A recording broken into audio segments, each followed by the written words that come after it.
हाय, मेरा नाम डॉक्टर फयाज़ अहमद है। मैं नेफ्रोलॉजिस्ट और किडनी ट्रांसप्लांट्स फिजिशियन हूँ कैपिटल हॉस्पिटल जलंधर में। आज हम ये जानने की कोशिश करेंगे कि हम किडनी डिजीज़ को प्रिवेंट कैसे कर सकते हैं। किडनी डिजीज़ को प्रिवेंट करने के लिए हमें ये जानना ज़रूरी है कि पेशेंट में किडनी डिजीज़ होने के रिस्क फैक्टर्स तो नहीं है।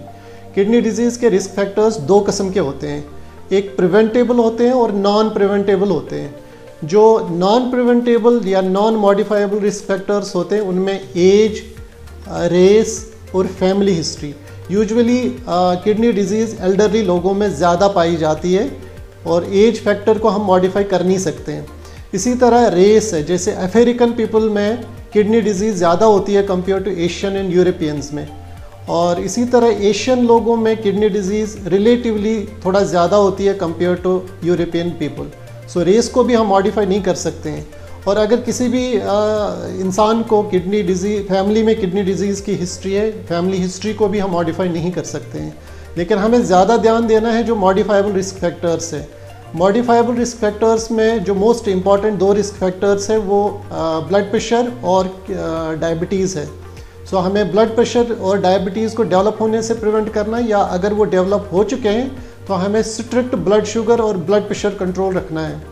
इसके अलावा जो और मॉडिफाइबल रिस्क फैक्टर्स हैं उसमें ओबेसिटी है, उसमें कार्डियोवैस्कुलर डिजीज़ है, उसमें क्रॉनिक स्मोकिंग, अल्कोहल इंटेक या क्रॉनिक पेन किलर एब्यूज़। तो इन रिस्क फैक्टर्स को भी हमें टारगेट करना चाहिए, जिसके लिए हमें रेगुलर फिजिकल एक्सरसाइज करनी चाहिए। We have to reduce weight gain, या ऑलरेडी अगर कोई बंदा ओबीज है तो उसका वेट एक पर्टिकुलर बीएमआई में रिड्यूस करके वापस लाना है। किडनी डिजीज़ प्रिवेंट करने के लिए हमें स्मोकिंग सीजेशन करना ज़रूरी है। अगर कोई व्यक्ति काफ़ी ज़्यादा अल्कोहल पीता है, he has to reduce his alcohol intake.